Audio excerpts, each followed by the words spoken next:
உங்க விஜய் நான் வரேன்.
எல்லாருக்கும் வணக்கம்.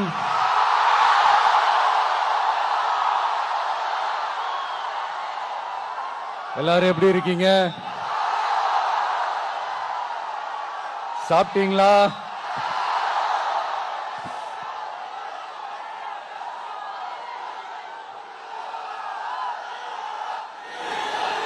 அண்ணா அவர்களுக்கு ஒரு வணக்கம், பெரியார் அவர்களுக்கு ஒரு வணக்கம். இப்ப நான் எந்த மண்ணில் நின்னுட்டு இருக்கிறேன் தெரியுமா?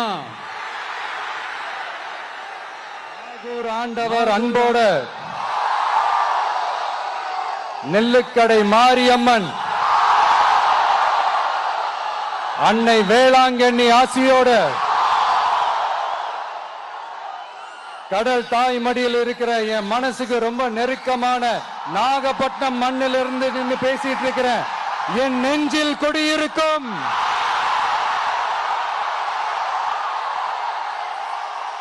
உங்கள் அனைவருக்கும்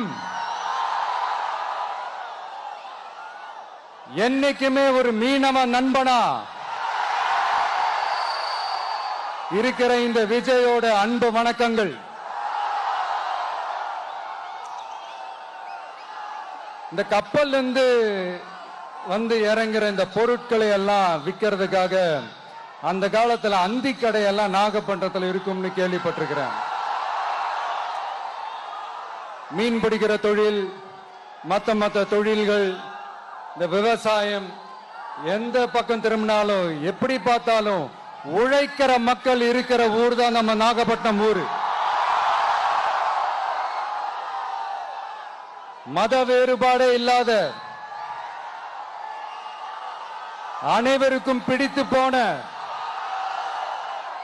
மத சார்பின்மைக்கு எடுத்துக்காட்டாக வாழ்ற உங்கள் அனைவருக்கும் மீண்டும் என்னுடைய சிரம் தாழ்ந்த ஸ்பெஷல் வணக்கங்கள். இந்த தமிழ்நாட்டில் இந்த மீன் ஏற்றுமதியில் 2வது இடத்துல இருக்கிறது நம்ம நாகப்பட்டினம் ஹார்பர் தான். ஆனா அங்க இந்த நவீன வசதிகளோட இந்த மீன் பதப்படுத்துற இந்த மாடர்ன் தொழிற்சாலைகள்லாம் இல்ல. அது மட்டும் இல்ல, இந்த அடிப்படை வசதிகள் கொண்ட இந்த வீடுகள்லாம் இல்லாம ரொம்ப அதிகமா இந்த குடிசை பகுதிகள் இருக்கிற ஊரும் நம்ம நாகப்பட்டினம் ஊரு தான்.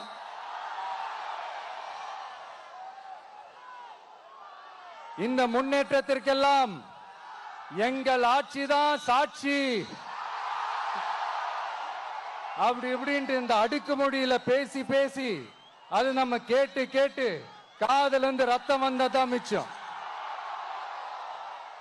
இவங்க ஆண்டது பத்தாதா? இப்படி தவிக்கிறாங்களே நம்ம மக்கள், அது பத்தாதா?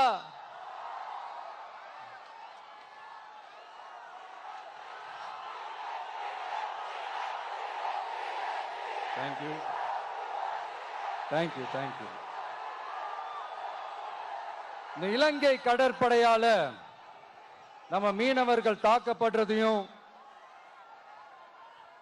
அதுக்கான காரணத்தை பத்தியும் அதுக்கான தீர்வை பத்தியும் நான் மதுரை மாநாட்டிலே நான் பேசியிருந்தேன். அது ஒரு தப்பா? மீனவர்களுக்காக குரல் கொடுக்கறதும் அவங்களோட நிக்கிறதும் நம்மளுடைய கடமை, நம்மளுடைய உரிமை.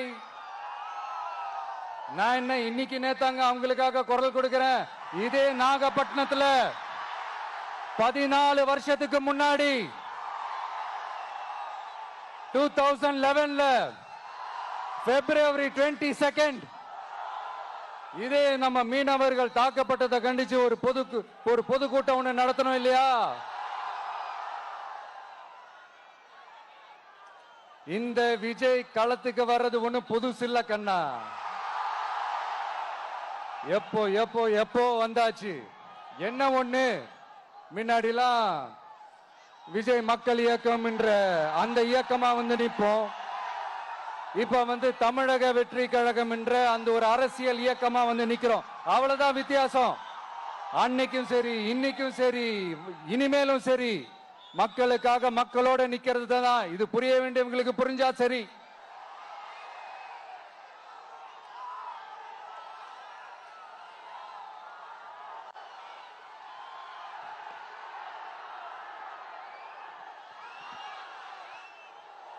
மீனவர்களுக்காக குரல் கொடுக்கிற இதே சமயத்துல நம்ம தொப்புள் கொடி உறவுகளான ஈழத் தமிழர்கள், அவங்க இலங்கையில் இருந்தாலும் உலகத்துல எந்த மூலையில இருந்தாலும் தாய்ப்பாசம் காட்டின தலைவனை இழந்து தவிக்கிற அவங்களுக்காகவும் குரல் கொடுக்கிறது, அவங்களுக்காகவும் நிக்கிறது நம்மளோட கடமை இல்லையா? மீனவர்களோட உயிர் எந்த அளவுக்கு முக்கியமோ அந்த அளவுக்கு ஈழத் தமிழர்களோட அவங்களுடைய கனவுகளும் அவங்களுடைய வாழ்க்கையும் நமக்கு ரொம்ப ரொம்ப முக்கியம்.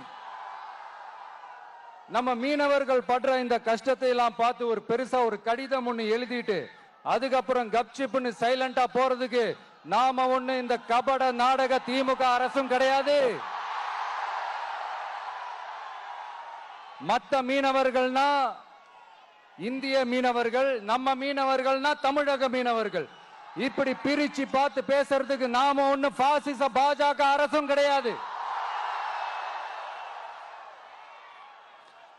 நிரந்தரமான தீர்வு, நிரந்தரமான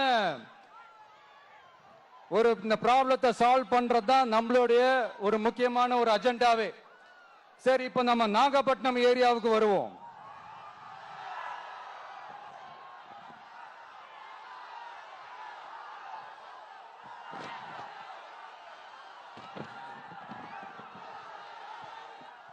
இங்க இருக்கிற மண் வளத்தை பாதிக்கிற இறால் பண்ணைகளை முறைப்படுத்தணும். அப்பதான் மீனவர்களோட வாழ்வாதாரமும் விவசாயிகளோட வாழ்க்கையும் பாதிக்காம இருக்கும். கடலோர கிராமங்கள்ல மீன் அரிப்புல இருந்து பாதுகாக்கிற அலையாத்தி காடுகளை அழிக்கிறத பத்தி தடுத்து நிறுத்தி அதுக்கு ஒரு வழி பண்ண வேண்டிய அரசாங்கத்துக்கு இதை விட ஒரு முக்கியமான ஒரு வேலை ஒண்ணு இருக்கு. அது என்ன தெரியுமா? சொந்த குடும்பத்தோட வளர்ச்சியும் சொந்த குடும்பத்தோட சுயநலமும் தான் அந்த முக்கியமான வேலை. இங்க இருக்கிற மக்களுக்கு குடிக்க தண்ணி இல்லாம தவிக்கிறாங்க. அதுக்கு தீர்வா காவிரி தண்ணியை கொண்டு வரலாம், மக்களோட தாகத்தை தீர்க்க. கொண்டு வந்தாங்களா? இவ்வளவு பாரம்பரிய கடல் சார்ந்த ஊர்ல ஒரு கவர்மெண்ட் மெரைன் காலேஜ் ஒன்னு கொண்டு வரலாம். கொண்டு வந்தாங்களா? மீன் சம்பந்தமான எந்த தொழிற்சாலையும் அமைக்கல. அமைச்சாங்களா? அட்லீஸ்ட் நிறைய பேருக்கு வேலை வாய்ப்பு கிடைக்கிற மாதிரி தொழில் வளர்த்தியாவது பெருக்கலாம். அதையாவது செஞ்சாங்களா?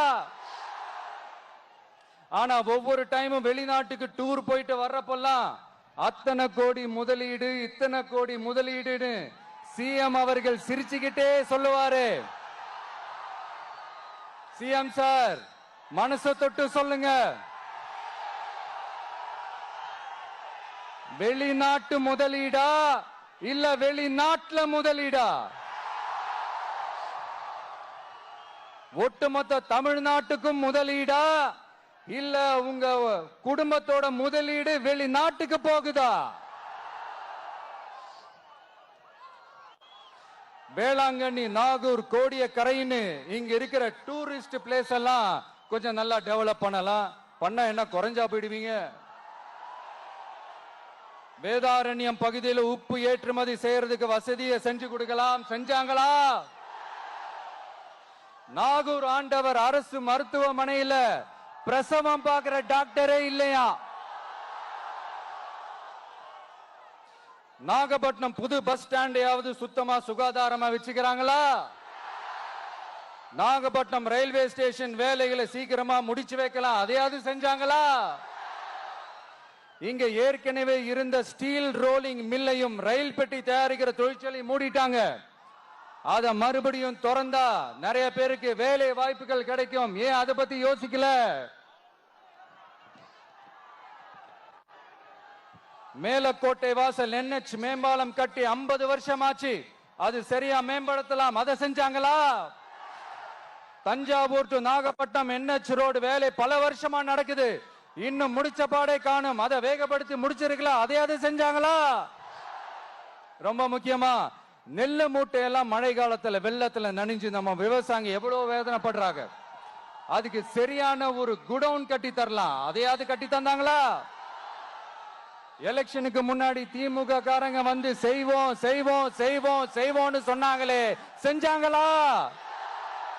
இதெல்லாம் எதுவுமே செய்யாம எல்லாத்தையும் செஞ்ச மாதிரியே அதையும் பெரியமையா வேற சொல்லுவாங்க இவங்க. நான் வந்து போன வாரம் திருச்சிக்கும் அரியலூர் மாவட்டத்துக்கும் போய் நம்ம மக்களை சந்திக்க போயிருந்தேன். அப்போ பெரம்பலூரும் போக வேண்டியது.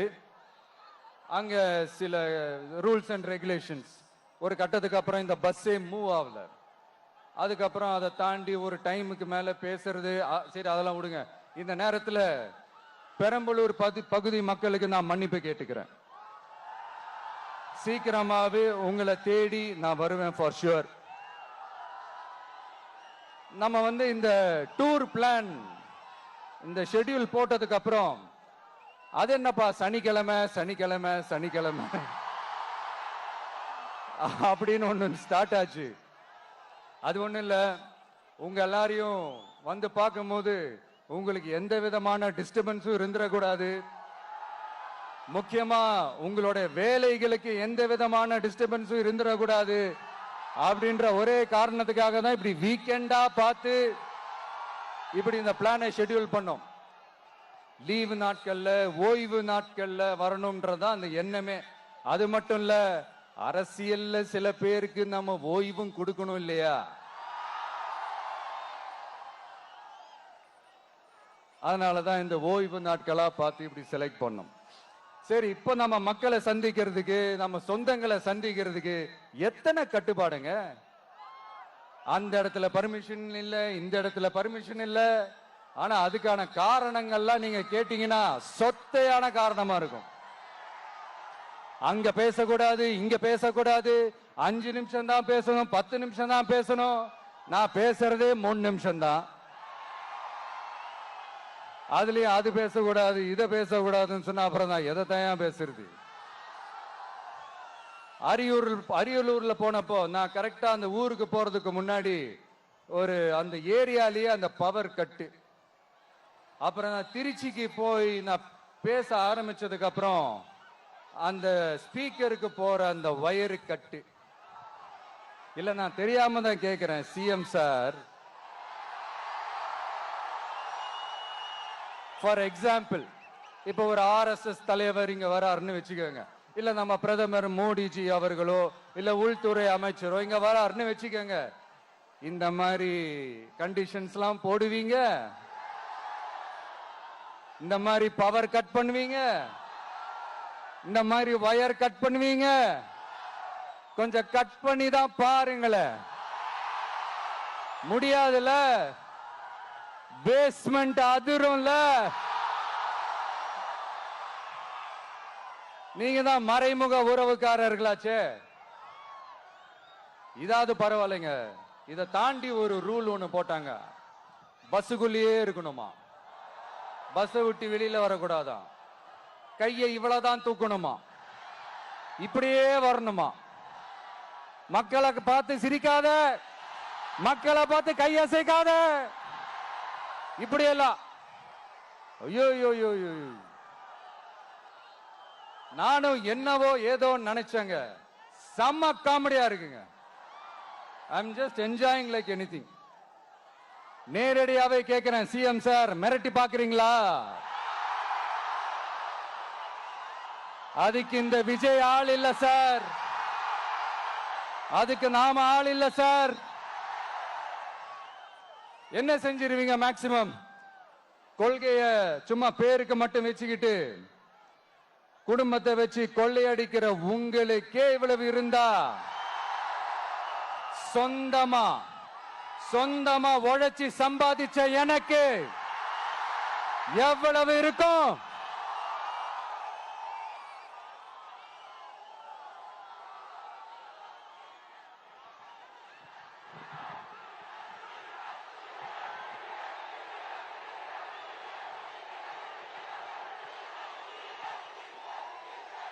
தேங்க்யூ நண்பா. என்ன நாங்க பெருசா கேட்டுவிட்டோம்? மக்கள் நிம்மதியா ஃப்ரீயா நின்னு பார்க்கிறதுக்கு ஒரு இடம், அதை நாங்க தேர்வு செஞ்சு அதுக்கு பர்மிஷன் கேட்கிறோம். ஆனா நீங்க என்ன பண்றீங்க? அந்த இடத்தையெல்லாம் விட்டுட்டு நெருக்கடியோட, மக்கள் நெருக்கடியோட எங்கெல்லாம் நிப்பாங்களோ அந்த இடமா பார்த்து செலக்ட் பண்ணி தரீங்க. உங்க எண்ணம் தான் என்ன சார்? நான் அவங்கள பார்க்க கூடாது, அவங்களோட பேசக்கூடாது, அவங்க குறைகளை கேட்க கூடாது, அவங்களுக்காக குரல் கொடுக்க கூடாது, என்னதான் சார் உங்க எண்ணம்? சரிங்க சார், ஒரு அரசியல் தலைவன் அப்படின்றதெல்லாம் மறந்துருங்க. ஒரு சாதாரண ஒரு தமிழ்நாட்டு மண்ணோட ஒரு மகனா, ஒரு நம்ம தமிழ் மக்களோட ஒரு சொந்தக்காரனா, என் மக்களை, என் குடும்பத்தை, என் சொந்தங்களை நான் பார்க்க போனா என்ன பண்ணுவீங்க? அப்பவும் தடை போடுவீங்களா? வேணாம் சார். இந்த அடுக்குமுறை, இந்த அராஜக அரசியல்லாம் வேணாம் சார். நாம ஒண்ணு இங்க தனியால் இல்லைங்க சார், மாபெரும் மக்கள் சக்தியோட பிரதிநிதிங்க சார், மாபெரும் பெண்கள் சக்தியோட சகோதரன் சார், மாபெரும் இளைஞர் இயக்கமா இருக்கிறோம் சார். மறுபடியும் சொல்றேன், 2026 ரெண்டு பேருக்கு நடுவுல தான் போட்டியே. ஒண்ணு இன்னொன்னு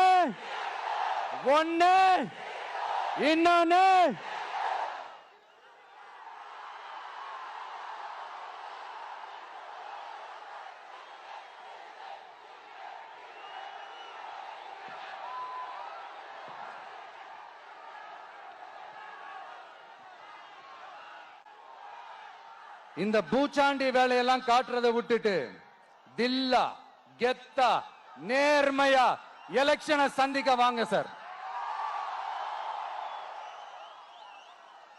பார்த்துடலாம் சார்.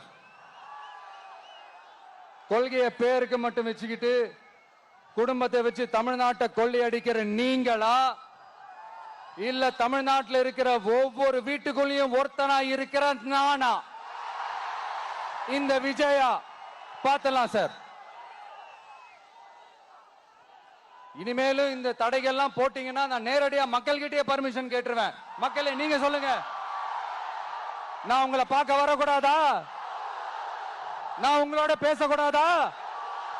உங்க குறைகளை நான் கேட்க கூடாதா? உங்களுக்காக நான் குரல் கொடுக்க கூடாதா? இப்படி நமக்கு தடையா போடுறாங்களே, இந்த திமுக அரசு மறுபடியும் ஆட்சிக்கு வரணுமா? உங்க நல்லதுக்காக நம்ம உங்க டிவிக்கு ஆட்சி அமையணுமா? சத்தமா கேட்டுச்சா மை டியர்? ஏன்பா, நான் தான் அப்பவே சொன்னல, அவருக்கு ஆசையா பாசமா கூப்பிட்டா பிடிக்க மாட்டேங்குது. ஏன்பா மறுபடியும்? கேட்டுச்சா சிஎம் சார்?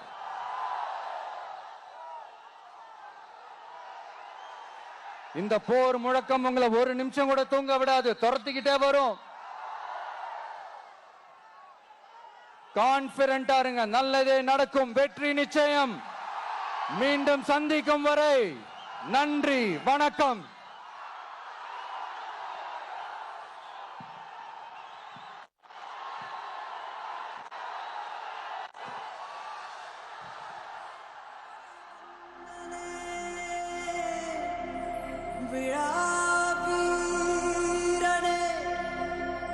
ஐயா